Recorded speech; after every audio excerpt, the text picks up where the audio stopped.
3 wins in a row to start the 2025 season. Like I said, in the modern IMSA era and the prototype category, it's only been done once before. And then but the number 6, Matthew Jamine, Matty Campbell, they break through, they take the victory at Laguna. Hello again, everyone. I'm Matt Yocum. Welcome to the IMSA Endurance Hour podcast. It's hard to believe that the 2025 season is blowing by at ludicrous speed already at the penultimate round of the IMSA WeatherTech Championship, Indianapolis. Adding an even cooler layer to the race weekend, IMSA is debuting a heartfelt and fun charity initiative. But first, the championship fight.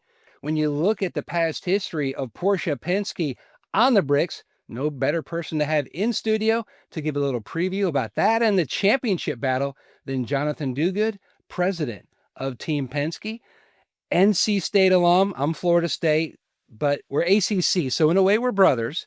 But welcome to the show. Hey, thanks for having me. So Indy's next up, and you look at your 20 years at Team Penske in various roles, and it's a great example, I think, for young kids to see how you climb up the ladder in auto racing, but also just in the corporate world of how you work and you gain knowledge, your talents get polished even more. So what are some of, for you, when you walk into the Indianapolis Motor Speedway, what is like the first highlight or the first image that pops into your brain about this is Indy, this is special to me? Sure, I think, after 20 years, it's a signal of all the hard work when you walk in there and that, it doesn't really owe you anything. I think I raced there, I don't know how many times, but it was well into the teens before I had an opportunity to visit Victory Lane with Joseph a year ago. And, I got the pole with Ryan Briscoe my first time there as a race engineer. And so it's those memories immediately come back. But in general, also the memories of being on the starting grid with 300,000 people there, it's quite a unique experience that I wish everybody could experience because it, makes your skin crawl and those kind of things. And it's quite the event. When NASCAR went there for the first time, and I spoke with Eddie Wood, and he told me it's the first thing I did was I walked out to pit lane. I found the pit stall where my dad and my uncles pitted Jimmy Clark in 65, and I just sat on the wall. And I just took it in because it was perfect because the sun was setting in the west. It was shining through between the different sections of the stands because it was just like a moment that I felt like I had another connection with my family. So for you, can you explain just what's it like to walk out? And it doesn't matter the discipline, but when you walk out on pit lane at Indianapolis, it's not that it overcomes you, but it kind of overcomes you of just how special and how magnificent that place is, and you can just feel the energy and vibe. Yeah, as long as you're, if you're a fan of motorsport or a student of motorsport, the history that's been made of that place over the century that it's been in operation, and they don't let you do it anymore. But I think the first year that I was there, especially during the practice sessions, I was in the trench with the signboard.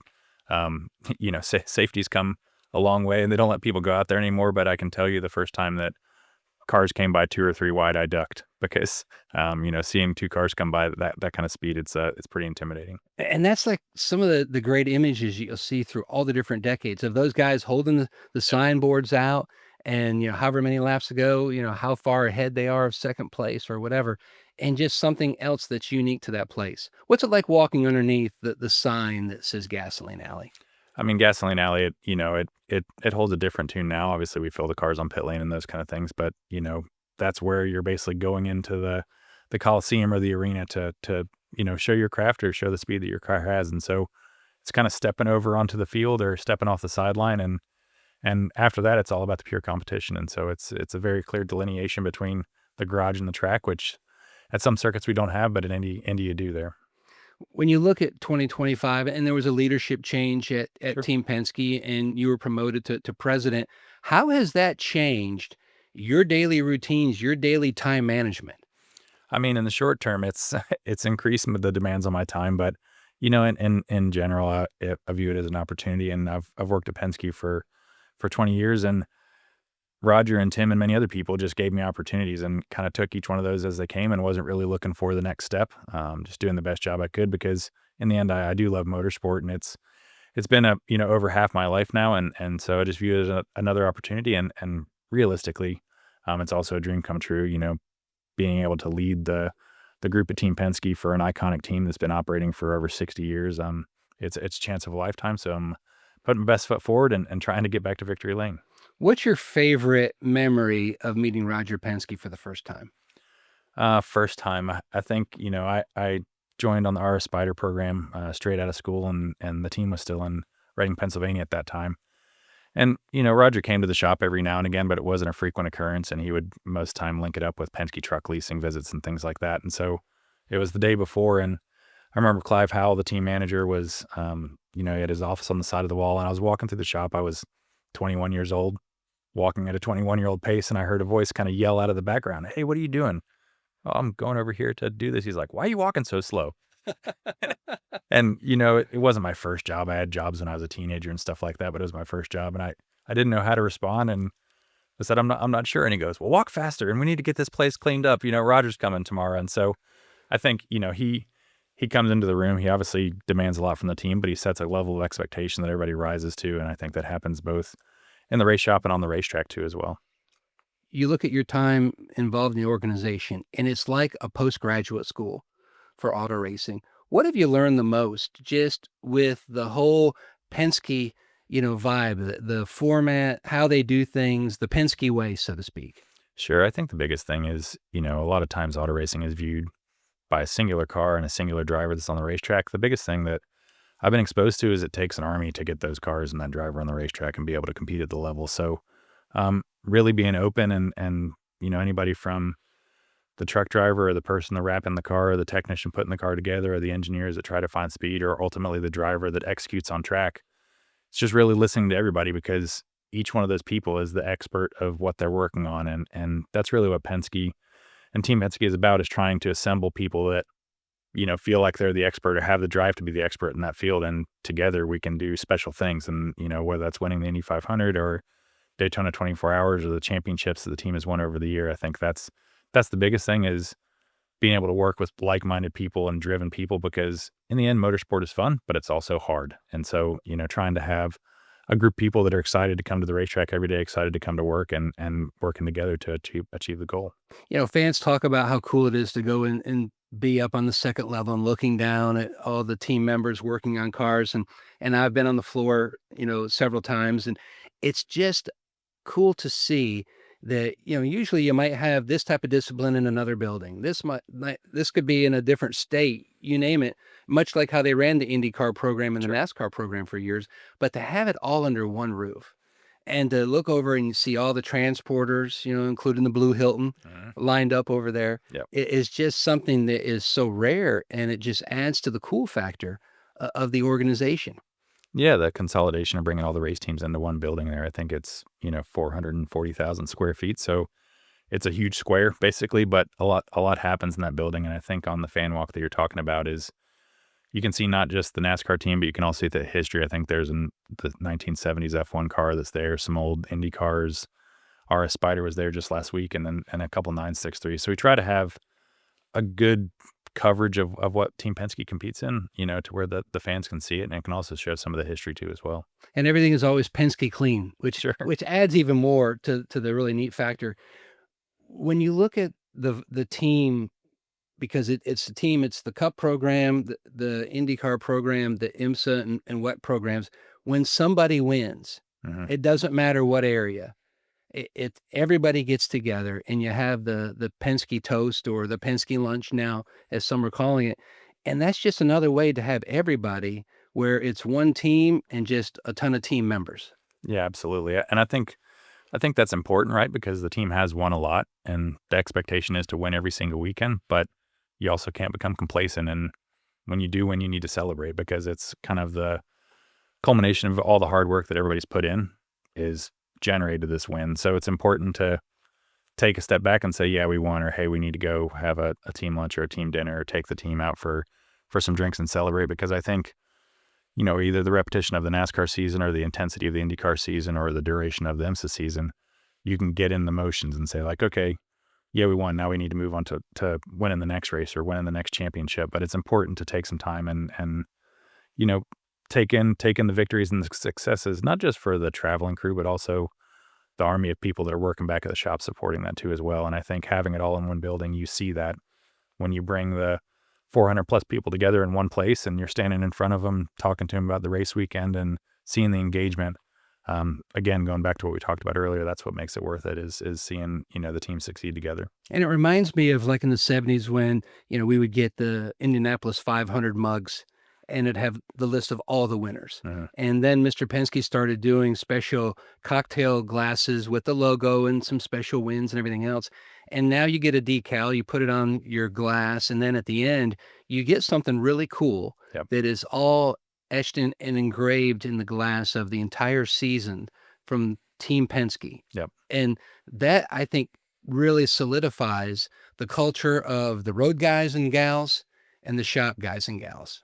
Yeah, and it's about building team culture, right? We talked about trying to put like-minded people together, and I think, trying to link the different groups and show how everybody relies on each other to generate the final result is important. And, you mentioned those Indy glasses, and I actually got one when Penske Entertainment bought the Speedway. I think they went to the museum and were cleaning out some old boxes, and Roger sent out glasses to everyone with their birth year. And so I got one from 1982 that had the names on the glass mug from the Speedway. So yeah, those kind of things are important. And, Joel Svensson, our team manager for IMSA, we won the Daytona 24 hours in 2024 for the first time in a long, long time for Penske. And we went through a bunch of different ideas and ultimately came up with like, hey, we're going to do this plaque with everybody's name on it. And it's going to be a specific person, not just a generic one, but hey, this person was there when this team accomplished this thing. And it went out to all the people in the building that helped us in that program and things like that. And you would be surprised at how many people came back and said, hey, that really means a lot. Or, hey, that's great to have in my desk or in my office in my house, just to kind of show that, yeah, they were part of something big. So when you look at the championship going into Indy, under 100 points, throw a blanket over them. I think it's like 75, but they're 6 feet apart back in the paddock and everything. But do you ever have to get into like a Dr. Phil moment where you talk to people and go, look, remember at the end of the day, we're one team. It's the Porsche Penske manufacturer championship battle, then the driver championship battle. And is that in the order of significance when you try to impress on everybody the ultimate goal?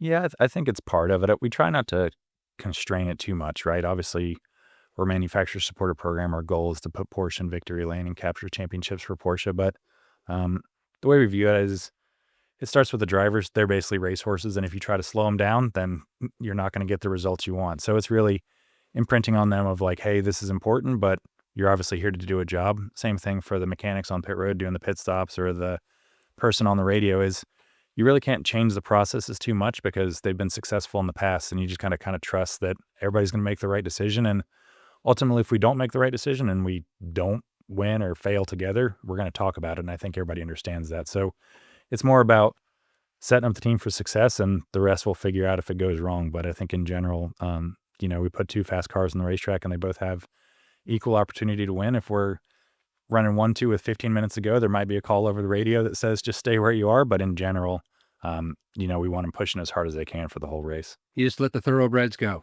Yeah, exactly. Yeah.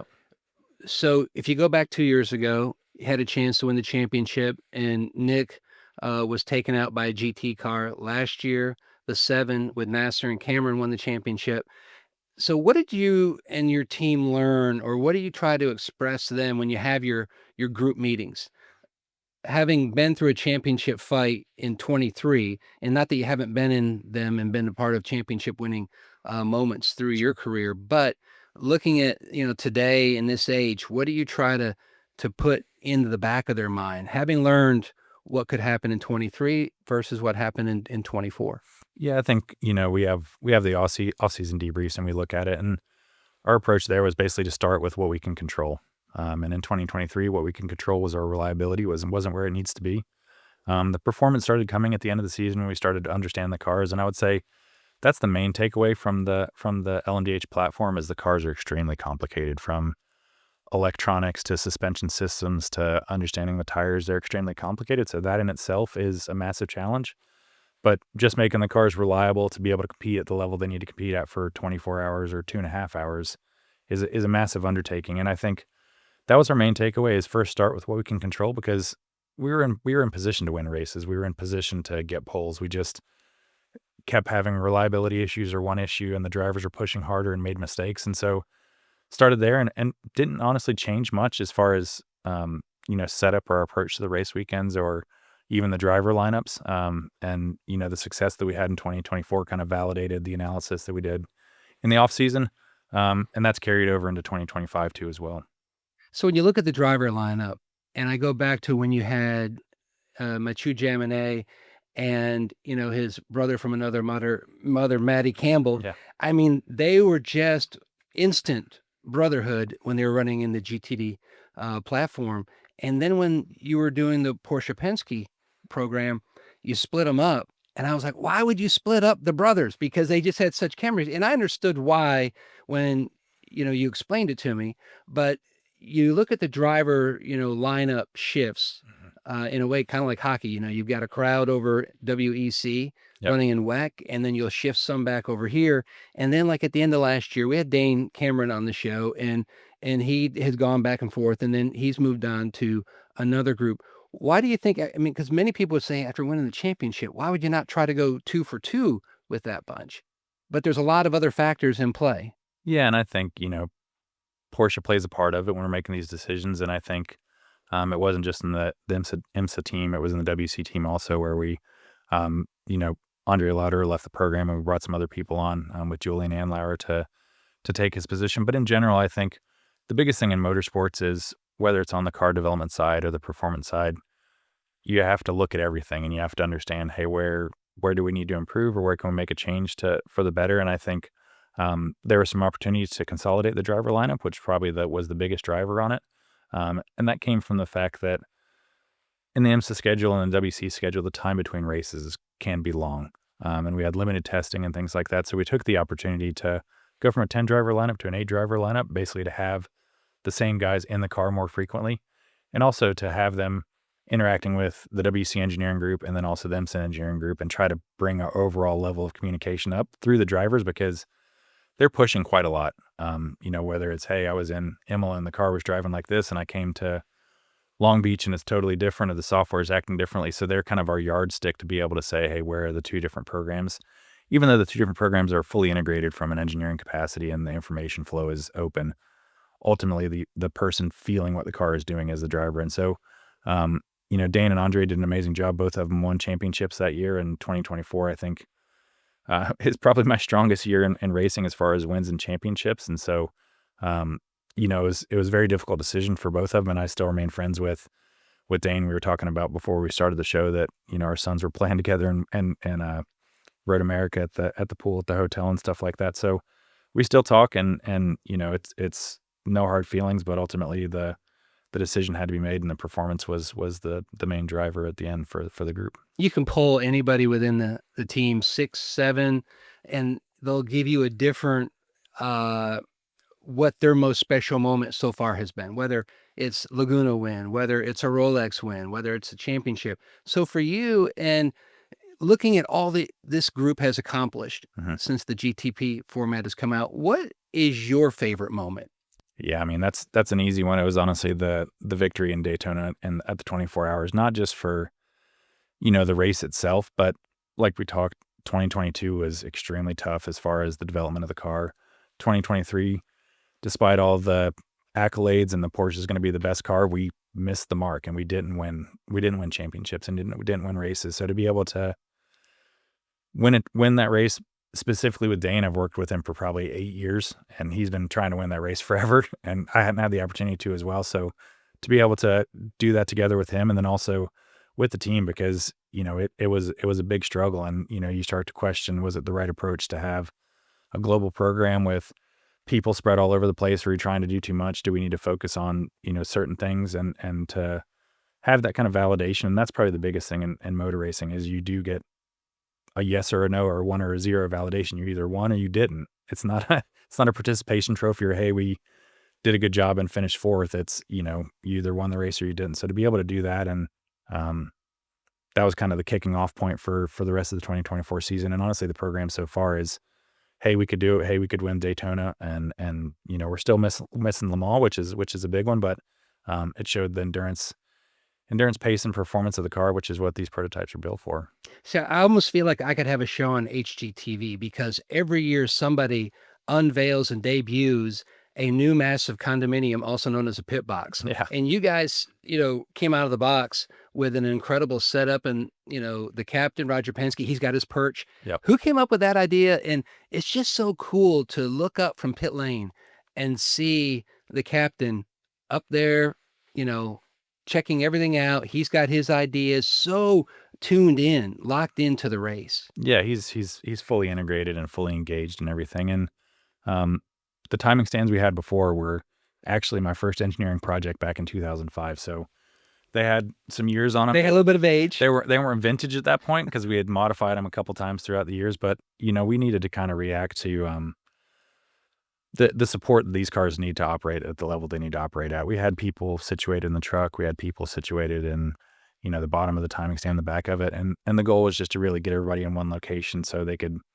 look at each other, understand the situation in pit lane, have direct line of sight and communication and just having the cars together. And we weren't the first to have one of these big pit structures. So honestly, we took a lot of pictures and said, hey, we think this works. Hey, this doesn't work. But to be able to put that together and, use it to win races, and it has helped us win races is rewarding. And it's another thing to where we could use the facilities and people inside the team to build it because, we did buy parts and pieces, whether it was servers or this or that. But in general, it was designed fully in-house and built fully in-house. And so we used fabricators from the NASCAR team, designers from the IndyCar team, IT personnel from the Team Penske IT department. And it all came together. It was some long nights in December and early January to get it done. But, it showed up in Daytona ready to go.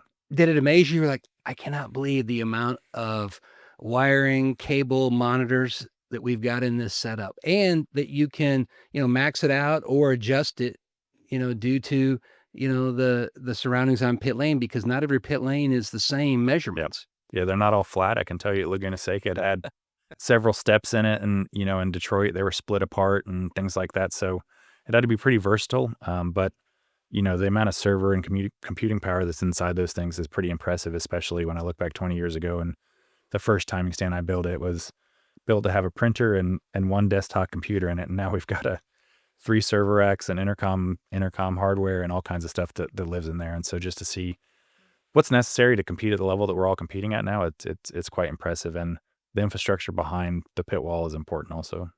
I remember Mr. Penske saying one time that youth and kids are our greatest resource. And he put so much, effort into charity events and everything to help organizations like that. When you look at when you started in 2005 and how old you were then and out of college at NC State and just getting, rolling in your career, fast forward to now, and you're seeing so many STEM programs, and IMSA has a STEM program, and growing that, just trying to give another avenue for kids, because it's always like, oh, he wants to be a driver. And that was always, There's the engineers, there's the tire changers, there's so many, the marketing, the PR folks, there's so many opportunities in IMSA WeatherTech racing for people to find their place, their home. Yep. And looking at it now, what do you guys do as far as, helping, internships, youth, working with STEM? Yeah, there's obviously outreach programs. And the good thing about STEM is, kids, whether they're teenagers or high schoolers, they're asking their parents, like, what am I ever going to use this math for? What am I going to use this for? Why am I concentrating on this? And I think motorsports is a very tangible, visual, visceral thing where somebody can go to the track and say, hey, you can do this as an engineer. You can do this as a technician or a tradesperson. There's tons of opportunities to be integrated in it. And it's not accessible as accessible sport as maybe baseball from the participation or basketball from the participation aspect of it, but it is accessible from being part of the team or being, impactful, like we talked about earlier on of who makes the car get to the racetrack. So Team Penske has internship programs. We have relationships with colleges and universities and things like that. And so we try to engage young people as much as possible. We've had tech talks before at the track where we just talk about a certain part of the car or those kind of things. And obviously the racetrack is the easiest place to engage with somebody because you can see the car on the track and you can see the speed and hear the sounds. But that's the biggest thing, is just showing people that there is an avenue to have a career. I think if you told me when I was 15 or 16 years old when I got my license that there was a career where I could play with race cars for 20 plus years, I would have laughed at you and thought that that's not possible. But here we are today. So When you look at the sports car culture, how has it changed? When you walk through the IMSA paddock now, you've got dinosaurs, Sure. we had bubbles at Road America, but the one constant I see is the continued growth of the amount of fans we see at a racetrack, and especially the demographic of kids. Yep. Yeah, and I think, whether it's the air racing stuff that you're talking about, trying to meet kids on their level, and because if you tell a 7 or 8-year-old, hey, this thing has 600 horsepower or all this technology, they'll say, okay, that's great. I like the sound, or it's fast. And it's really, being able to engage people and have something for families to do together. And I think Road America is a good example of that. It's a massive complex. It's obviously 4+ miles of racetrack, but there's equally as much green space, and people can come and camp and spend time with their family and watch races and engage. And I think that's the biggest thing about sports car racing is these events aren't just about the race. It's about, what's happening on the weekend. IMSA does a great job of engaging people, whether it's the autograph sessions or the tech talks that we talked about, and just the general accessibility. I think, even whether it's IndyCar or IMSA, you can get 10 feet from a car. Sometimes it's a foot when the car is driving through the paddock going to the grid. And so just the accessibility that you have to engage with the fans and the race team and the drivers it's kind of second to none. And that's gotten better over the years. And that's one of the things that IMSA's done a good job of, is responding to what the fans respond to and really putting on these 3 and 4 day events to where people can come and enjoy the weekend, especially in summertime in Wisconsin when the weather's extremely nice. So what was it like for Jonathan Diuguid as a kid growing up? Were you into cars, not into cars? When did the light bulb go off that, man, this is my thing? Honestly, probably when I started to get my license. I really got my love of motorsport from my 1997 Blue Dodge Caravan. It really set the hook for me of the performance that thing had. No, all joking aside, I mean, that's a chick magnet right there. Hey, I'm not giving my kids a minivan for their first car, I'll tell you that. But no, honestly, it was that, and just kind of the freedom that having a car gave you. And I lived down the street from a guy named Tom Long, who ultimately drove Mazda prototypes, and his dad Glenn is involved in the Mustang program here. And it started at SCCA showroom stock events, going to those with Tom, or Spec Me Auto races, and just getting exposed to it, and then transition into college there at NC State in the mechanical engineering program with the Formula SAE. And I don't come from a racing family. I don't think I ever attended a race, maybe before I was 14 or 15. Obviously lived in NASCAR country in North Carolina, and so I knew about racing, but my dad didn't race, or his brothers didn't race, anything like that. I was just really getting exposed to it just through my curiosity of what was going on. And then, like I said, when I got my license, I started going to the racetrack, and then found the opportunity at the university, and got engaged in really motorsports in North Carolina, which is obviously a strong environment to be in. So was the outlook, it was always on the mechanical side, the engineering side? You never really had the gumption to want to get behind the wheel, or just because that's really how the landscape was laid out, so you went where the opportunity was? Yeah, those were the opportunities from me. When I was in the FSE program, I was one of the drivers. Luke Lambert, who's Carson Hocevar's crew chief now, it was kind of us running the team there, and we were the drivers. And I did SAE Mini Baja for the first year, and then did the Formula SAE stuff after that. And we also had a Legends car program at NC State, and that's a bit of a funny story, because Dr. David was doing valve train research for Hendrick and all the NASCAR teams at that time, and there was a thing called iCar at that time. So all the universities in the Southeast were racing Legend cars, and it kind of ebbed and flowed throughout the year and fizzled. And we had, I think Dr. David had probably 4 Legends cars and a huge building worth of parts. And you mentioned STEM earlier. In college, you're always trying to find money to fund the Formula SA team, and how do you get money to keep it going, because it's not fully supported by the colleges. And I can't take credit for the idea, but Luke came and said, hey, I got this crazy idea. I'm going to get the university to buy us 2 Legends cars. All we have to do is run a summer camp. And I kind of responded to him like, summer camp for who? And he's like, high school juniors. I've talked to, the program director. She's all on board. We're going to get 2 Legends cars. We're going to go race the summer heat. And we have to run this high school summer camp for juniors for 3 weeks in the summertime, and they're going to buy our race cars, and we're going to be able to go racing. I said, okay. And so we ran the summer camp for 2 or 3 years, and it was It was very successful, and honestly, it was very rewarding. My main goal was to go racing and do the summer heat, and which we did, and engaged a lot of high school students, and a lot of them came to the university after that. And so I think it checked the box for Luke and I, and checked the box for the university too as well. And the funny story about that summer heat experience is we had a brand new Legends car. We went down there and we were like, okay, we're going to race semi-pro, and Luke was driving at the time. And brand new car, we kind of knew what we were doing, not really. And we were leading the race, but that's racing. Yeah. We really knew what we were doing, but not really. And Luke was leading the race, and that was the final restart. I'm like, man, we're gonna win on our first time out. And a young driver at that time, Joey Logano, was in second place, and Joey Logano wasn't going to let us win that race. And I think Luke went into the first corner and didn't come out the backside, and neither did the back half of our brand new Legends car. But it was a really good experience, and being able to engage with the kids that were seeing it for the first time, to be honest. And that program opened the door for me too as well, where I met John Maloney, who was running Penske Technology Group, and that's what opened the door for the job at Penske. And so kind of how all those things come together, looking back on them, you don't know how that worked out, but it did. And it just all started with kind of a love for motorsport. When you see that whole timeline, it's similar to my career. You're like, all right, if step 3 never happened, yep, everything else never would have taken place. Yeah, exactly. Maybe I'll be working for Caterpillar designing skid steer loaders outside of Raleigh and Clayton, or these type of things. But like you said, it's just the series of events and the opportunities that came, and season and being in the right place at the right time, I guess. Have you brought that story up to Joey? No.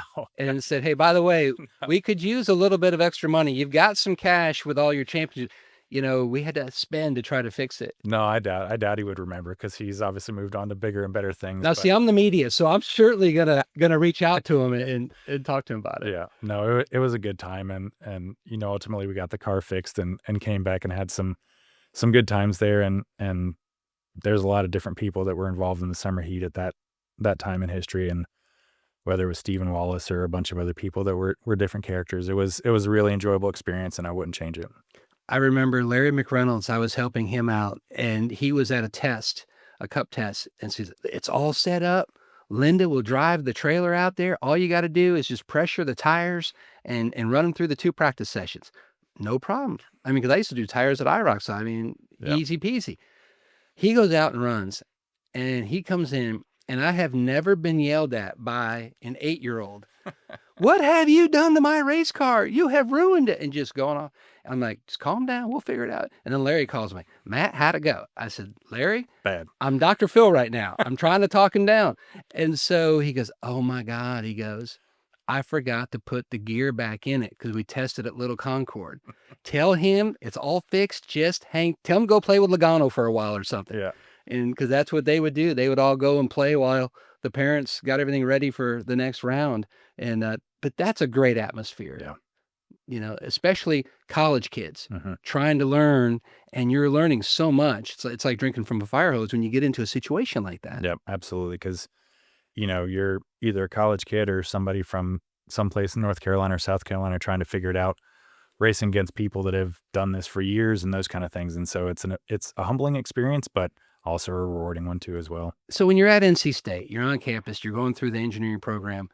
When were you able to jump into, the whole motorsports, group up there? And like you mentioned, your time with Luke and all that you guys did, and look where you are today. Sure. So with that step, when did you all of a sudden go, hey, I want to be a part of this group over here? It happened pretty early. I think, the engineering schools do a really good job of pushing the clubs and the experiences outside of the classroom, because I think everyone realizes that, people can't go to class 24 hours a day. There needs to be some other kind of engagement. And I think that's where these programs come in and they matter. Because it shows it's not something that I just learned in a book. It's something that I can apply. And, it took me 5 years to graduate college, not 4 years. And a big reason to that is because I spent probably too much time in the motorsports shop. But in the end, it got me to where I wanted to be. And I think that's the biggest thing, is providing roadmaps for people to do what they love is a big part of it, but show that it's doesn't have to be a job behind a desk. It doesn't have to be something where you don't use your hands. I think there's a lot of ways to be successful in the world, and seeing what's possible at the university level where there's not a lot of pressure, to be honest, I think is really valuable.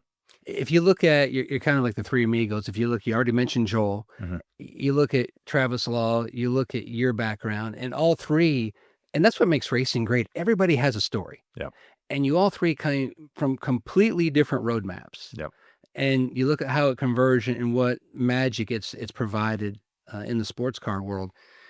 As far as that friendship goes, how do you and make Joel better, make Travis better? How do they make you better as a leader? I think the biggest thing you mentioned there is we're all very different people.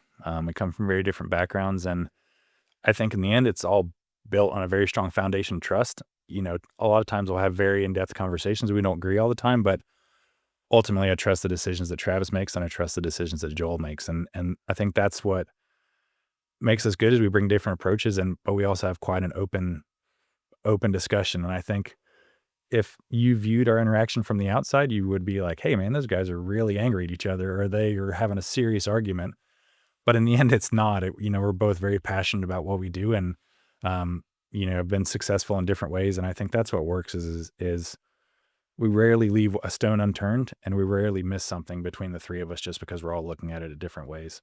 I mean, Travis came from the dirt track world. Oh yeah, no, and NASCAR tech, and we call him the sheriff, and he came from Iowa, and I attended his wedding, and close to his hometown, and it's a different world and a different experience. But he tells stories about going to the dirt track with his grandfather, and short track races, and claimer races where people are claiming people's engines, and all the stuff that happened there, and all the stories that come from that. And then like you said, he came to North Carolina without really a lot of connections or opportunity, and has made everything for where he's at now. And he started as a tire guy in the same year that I started as an engineer. And he tells the story of, like, I showed up for the first day to work with not knowing how much I'm going to get paid, not knowing who my boss was, not having any contract, not knowing anything, and just asked where I could help. And he's gotten to where he's gotten to by a bunch of hard work, and also making the right decisions and things like that. And so, yeah, I value, Joel's perspective and Travis's perspective pretty significantly, and rely on those guys a lot. Kids coming in now, graduating college, what do you look for? Is there something particular that you're like, okay, that kid is going to fit right in? I think obviously, experience matters. Have they shown ambition to go to the racetrack or volunteer? Not necessarily themselves or anything like that, but their opportunities do exist in lower series. Beyond that, it's just, having the right attitude and the ability to learn and the ability to work with other people. Because I think the biggest thing is I can't do this on my own. Travis can't do this on his own. One mechanic can't put together a GTP car on their own. So just having an ambition to be able to learn and interact with people is probably the biggest thing.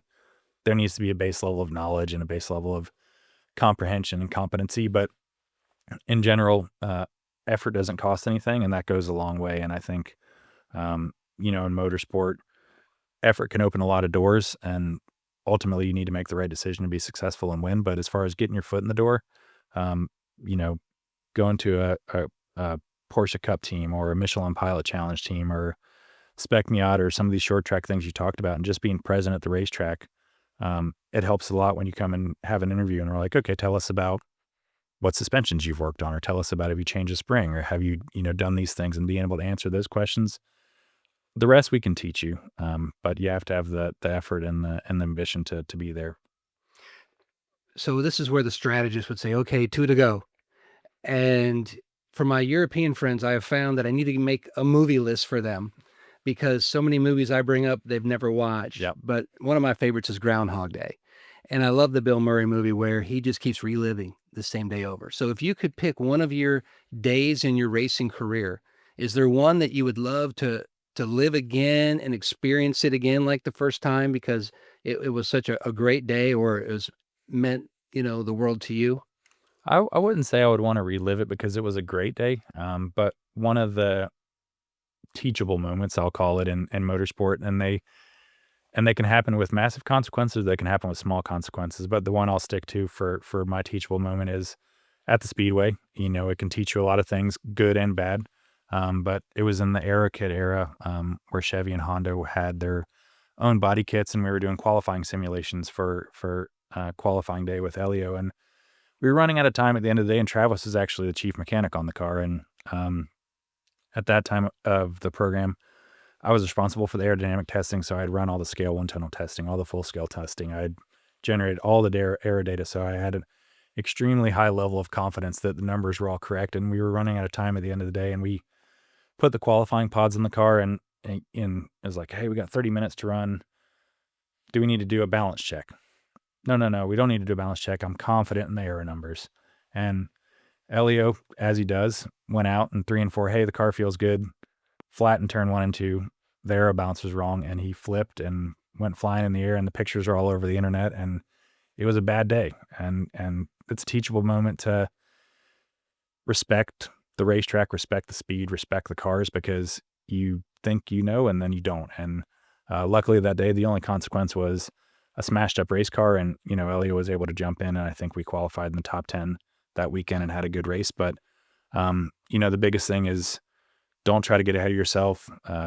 In motor racing, don't fake it before you make it. Kind of respect the sport and respect the speed and respect the cars, because they're animals and they can generate big speed, but they can also hurt people too as well. And so I'd say that's a teachable moment. If I have to go back and relive the conversation with Travis and I, would probably have been a bit longer, and we would have done that aero balance check. But, we can laugh about it now. And, one of the things that Travis did after that event was, he took the pictures because they had to rebuild the car for qualifying day, because we flipped the car on Fast Friday, and to rebuild the car and be able to be in our qualifying spot on Saturday was a monumental effort. And, he put together a picture of the car upside down. I still have the wing in my basement that has all the groove marks on it, but he also put the car rolling off for the qualifying thing, and it was effort equals results. And it was one of those things that really brought the team together in the end, and showed what the mistakes you can make, but also what you can achieve in response to it. So you mentioned your chick magnet first vehicle. Yep. What was it like on the inside? What were the colors? It was gray. It was a hand-me-down from my parents, and how long did you have it? Too long. The van probably would have wanted to die well before it actually did, because of the abuse that it took between me and my friends. The big thing with a minivan is it's relatively safe. It's not too fast, but you can put a lot of people in a minivan, Matt. And that's kind of the biggest thing, is like, hey, when it's time to go somewhere, hey, we're taking Jonathan's car because we can all fit in one place and go there. But yeah, the stories that would come out, I think, Tom had an Acura Integra and then a Honda Civic that he drove to school and then ultimately eventually raced. And so most of the other fast cars weren't my own, but I was definitely around. Well, we appreciate coming by and being in studio for the IMSA Endurance Hour podcast. I would be remiss if I didn't end it by saying, the last 10 games that Florida State and NC State have played in college football, it's 5-5. So, the next time we play, dinner on the loser? We'll see. Yep. Thanks. All right. Thanks for coming by. Yep. Thanks, Matt. Well, September is Cancer Awareness Month for children, and IMSA is proud to kick off their new program, Resilient Racers, and they're teaming up with 2 of their longtime charity partners, the Austin Hatcher Foundation and Camp Boggy Creek. And welcome now Amy Jo Osborn, the CEO and co-founder of the Austin Hatcher Foundation, and Jacqueline Boykin, who is the Chief Development Officer at Camp Boggy Creek. And ladies, I have to tell you, there has been so much excitement about this program kicking off in Indianapolis. I've seen so many pictures on social media.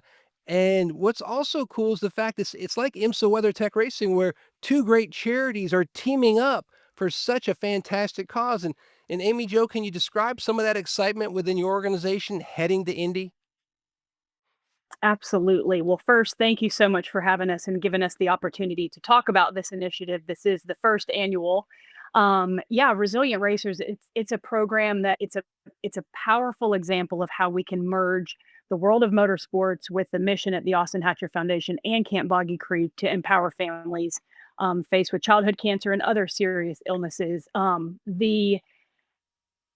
I even just saying prior, it is something that when given teams an opportunity to make a difference, boy, have they already stepped up. I mean, it kicked off September 1st. We are looking at only a couple more weeks away, but our families are thrilled. And these teams, wait till you see on the 21st, they have gone above and beyond what we could have ever imagined to make it a special day for these families. And Jacqueline, make it even more special. Between the two organizations, there's going to be a lot of the kids and families attending the event.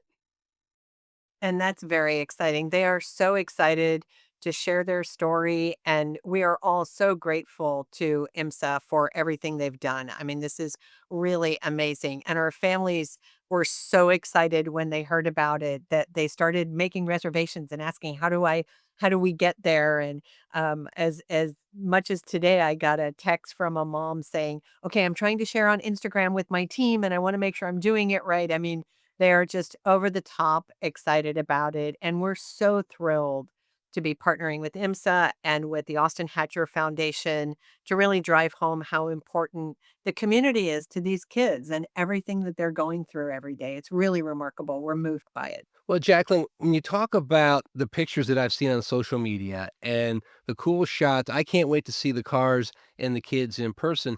But how were the kids paired up with teams? So that was the beauty of IMSA Magic, asking favorite colors and favorite numbers and kind of cars and trying to really make sure it was as personal as it possibly could be. And then, as Amy Jo said, as soon as the email went out to the teams, meet your resilient racers, the teams responded just overwhelmingly, doing all sorts of things, hosting, sending shirts, and just really engaging the families and the kids. And Amy Joe, even before the program took the green flag at the racetrack, the impact already immeasurable. Yes, we are getting numerous emails a day of creative ways that teams are making this a special event. For example, our son Austin will be running on the number one Paul Miller racing car, who is already a champion of the foundation, but has gone that extra mile to actually auction off BMW Performance School to help raise money, which will go back into this campaign as well. And so I think Jacqueline can speak as well. We are getting, I mean, I would say 20 to 30 emails a day just of hearing from different teams, different creative ways that they are champion for this event.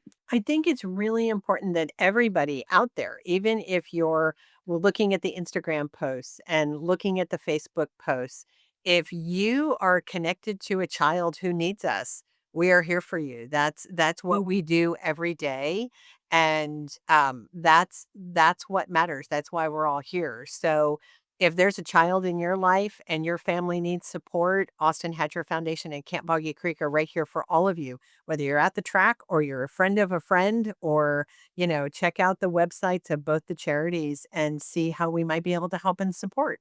Absolutely. And just like Jacqueline said, it is an initiative. It's to honor those, but it's also a way of providing these resources for anyone across the country. Because the reality, just like Jacqueline said, all of it, we have knocked down all barriers for families to come and get these resources. We do not bill for anything. It is something that it is an open door policy. And so, yes, it is a way to be able to just be a marketing tool for those who may not have known not just about our organizations, but the resources that they can get within the organizations. Now you mentioned, Camp Boggy Creek. I mentioned Victory Junction, but it all started with Paul Newman and Hole in the Wall Game Camp up in Connecticut, and to have the right Porsche having a Paul Newman connection, because that was the car that was in the recent Formula One movie, and so it just seems like the acting, the synergy, it all comes back around. Where that's what I love about this sport, is that it's the never ending want to try to give back. Yes, yes. Again, just another way of championing. We have teams who are going to be putting kids on their hero cards. They're going to be sitting there with the drivers during the signing session. They're doing, for even families who can't make it, they're offering to do virtual tours of their transporter and the track and meeting the drivers. Again, it is just amazing to watch their love for wanting to be involved in showing just a difference for these families. I mean, we're talking to a racing community, right? Racing is never just about speed. It's about endurance. It's about resilience. That's where the name came about. When you're on the track, you face unexpected weather. You've got mechanical failures, crashes, anything that's going to set you back. The team has to adapt. They have to stay focused. They have to keep pushing forward. And that journey through childhood cancer and any serious illness is the same. Families don't choose this race that they're put in, but once they're in it, every day becomes about resilience. It becomes about that perseverance and navigating these obstacles. Are never expected, but they have to adjust. And that's what our organizations are. We are their team for these families to just lean on when they're going through some of the toughest stretches of their life. And another great opportunity on this is you're gaining awareness, but also it's a great opportunity for people to come on board and join the whole process of donating money for both causes. And if you're watching along, don't forget to hit that QR code. And if you're listening on Apple or Spotify, jump over to the YouTube show so you can go ahead and hit that QR code, or just jump online and go to hatcherfoundation.org/resilient racers. And much like racing, where we talked earlier about the whole team aspect, you are splitting all of the donations that come in between the two great charities. So it's a win-win for everybody.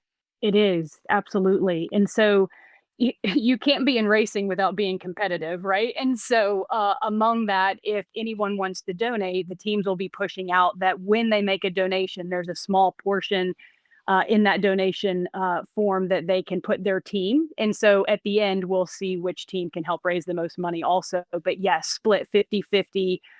It's been a great partnership, has always been a great partnership, and super excited to have it go to this next level in this initiative. See, and that takes it to a whole nother level, because now you've got teams, because everyone's got a little bit of, pride and ego. So they want, their team to generate the most donations. So I can already hear, Jacqueline, a little bit of people like, look, we got to step it up. We got to make sure that we hammer it again on social media to get our picture out, and to try to keep that ball rolling. Absolutely. And that's really kind of the fun part, right? Because they are all competitive, but their hearts are so huge.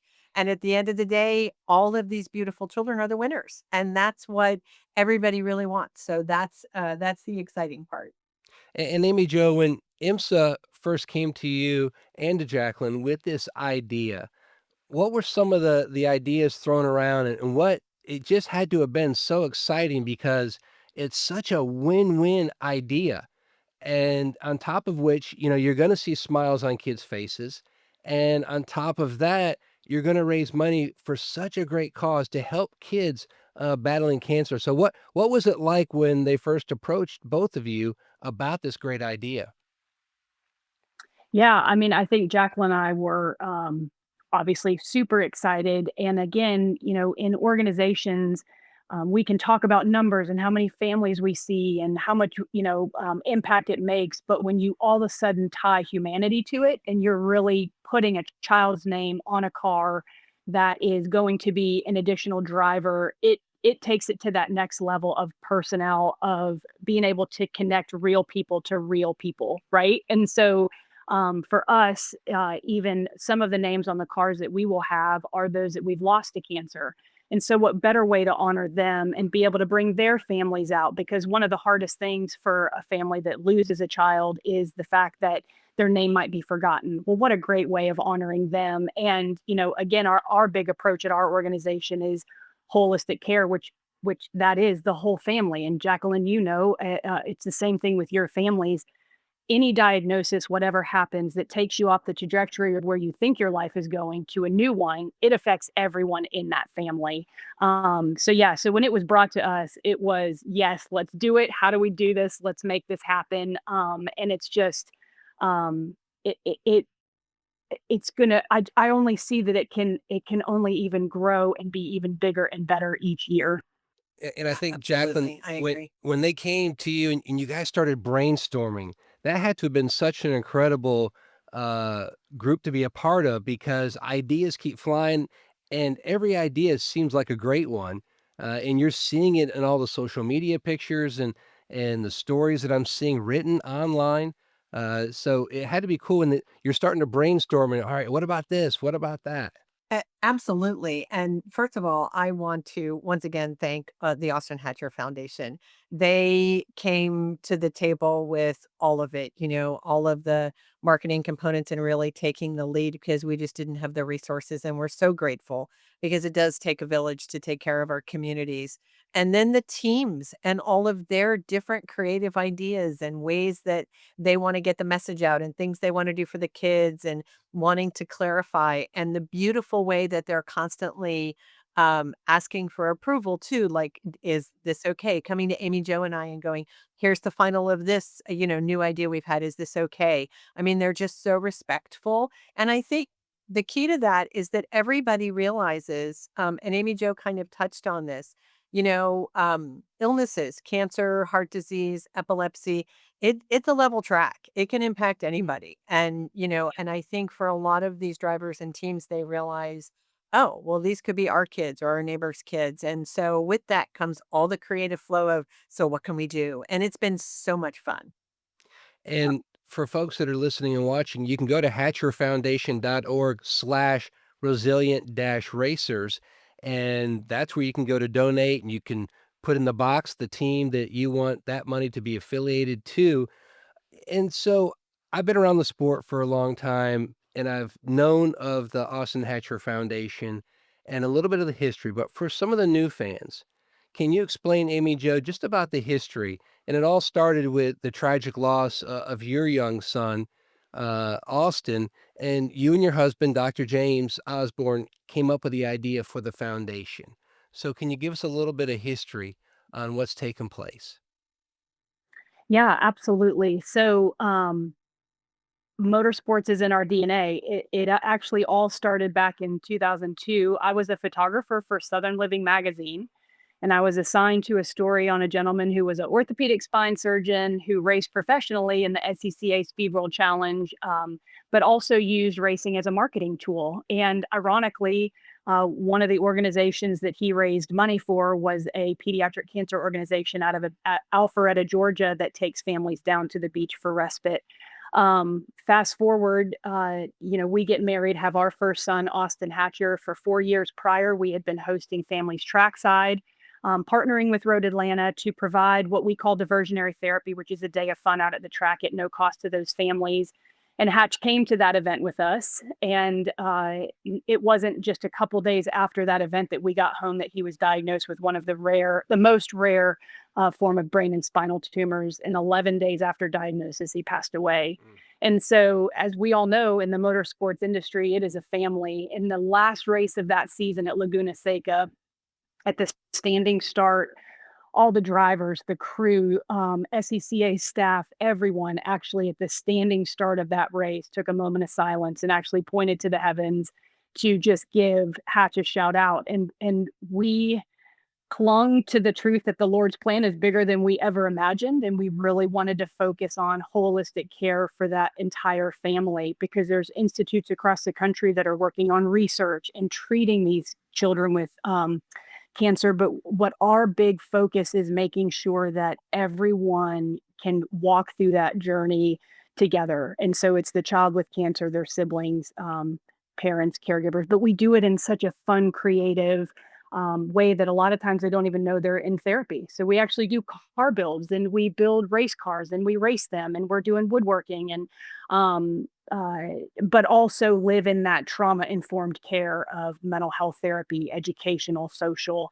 But yeah, so the motorsports industry has been such a huge supporter to us, and we have been in the paddock, like I said, since 2000, and me personally since 2002, and just have been so gracious to everyone involved. So that's a little of how we got to where we are today. Hatch would have been 19, so this is our 19th year. Actually, this will be our 23rd annual event at Petite that we host families out again this year in October. So I loved your line, turning pain into purpose. And mm, it's such a great way to honor your son every year by affecting other kids and making their lives and their families so much better.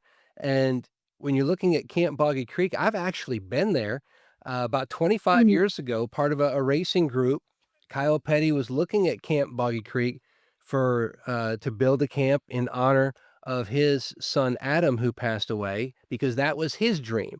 And so carrying on that legacy, so we went out to Camp Boggy Creek, and it was amazing what we saw. And I've been back, I've been to Victory Junction, and to go to a camp like that, Jacqueline, where all year long you're in your own little bubble fighting whatever challenge or disease that you have, but you get a chance for a week to go to camp, and every kid there, whether it's Cancer Week, that's all the kids are there. So you're normal because everyone is like everyone else.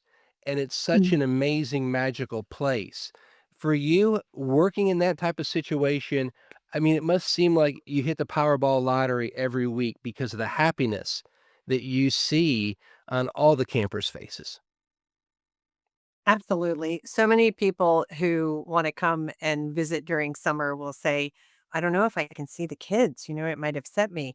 Unless they have some visible representation of their illness, you don't know they're sick because they're singing and laughing and dancing and sharing time with other people who understand them. And that's really what I say camp is about. It is about bringing together children. And when it's not summer camp, we do family retreats, parents, siblings who have a common journey. As soon as you meet somebody you have someone in common with, it creates conversation and you create a bond. And that's what we're doing here at camp in a medically safe environment so that no matter what your illness is, you belong and you can find joy and you can try things you never dreamed you could do. Now, camp is special in so many ways, and all of the facilities are built to the Americans with Disabilities Act, so totally accessible in all areas. The zero entry pool with handrails, the gym where wheelchair bound campers can play hoops, an incredible mini golf course, the fishing dock, and also including the state of the art medical facility for the on site medical team. And also, thanks to IMSA racer Ted Giovannis, he donated money to build a home for the medical team that comes in weekly, and all perfectly thought out to give kids their special week to be just a kid at camp. And another way that by raising money, it's $2,500 per camper, and they don't pay any of that. It's all from donations, but there's so much that goes into it, which is why we're doing this great charity event at Indianapolis and throughout the entire month of September, because there's so much need that goes into funding such a magical place. Absolutely. And you touched on our medical department and our medical team. You would never know the doctors or nurses unless you read their name tag because they might be dressed like cowboys or spacemen. Uh, but they're traveling around camp with the kids as the kids are going to horseback riding or to our theater.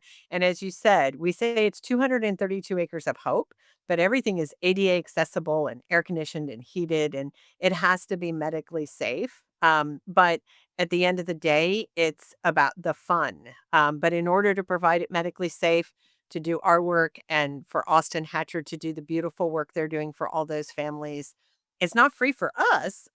So that's why the fundraising really matters. So, Amy, Joe, how many kids will your group have in Indianapolis? And Jacqueline, how many kids will Boggy Creek have up in Indy? Yeah, so we'll have right around 50 individuals attending. And then, Jacqueline, you have, I think we have 4 or 5 families coming, and that's parents and siblings as well as the campers traveling up. Yeah. yeah. So we have a total, I think, when we counted for food, we've got 75 individuals that we'll have in a suite there. And then IMSA obviously is providing tickets, which we're super grateful for. And Jacqueline, the one thing I notice going to camp is these kids, and people say, hey, what's it like? I said, number one, grit. These kids just have so much grit and perseverance, and they don't complain. They're just grateful for the opportunities that they get. And this is going to be another exciting. I can't wait to see the looks on their faces, Jacqueline, when they're there at the track. They can see the car in person and the noise, which always just goes right through you and creates so much excitement. That's going to be just such an experience for them that is simply priceless. Absolutely, absolutely. One of our campers that's attending is Matthew. We call him the mayor of Camp Boggy Creek, and he's the ripe old age of 8 years old. And he is so camp has really helped him come out of his shell. He came back this year, and while he was waiting to check in, he met a camper who had not been here before, and he was like, "Don't worry, everything's going to be fine. I'll be right there with you." And they ended up being cabin mates. So the idea of, I think he's going to be telling drivers how to drive the car. I don't know, Matthew may, but he's so excited that his parents couldn't tell him. He doesn't know yet that he's going. Oh my Because gosh, they're can going you to wait until imagine the the last minute. surprise?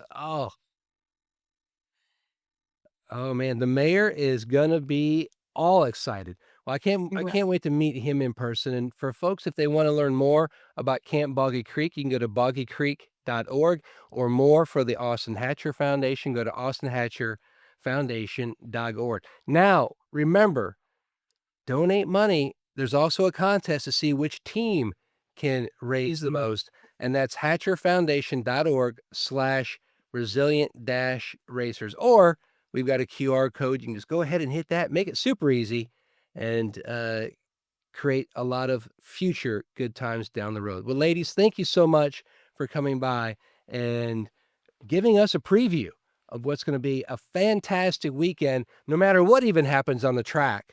This is going to be That's right. top shelf podium experience. thank you. Thank you. Thanks. So to follow along on all of the fun storylines all race weekend, NBC Sports coverage starts Sunday at 11:30 Eastern on Peacock, and then also 3 p.m. Eastern on NBC. Now, to be a part of the Resilient Racers, don't forget the QR code, or simply go to hatcherfoundation.org/Resilient Racers. For everyone here at the IMSA Endurance Hour podcast, thanks for riding along with us. I'm Matt Yocum. I'll see you at the track.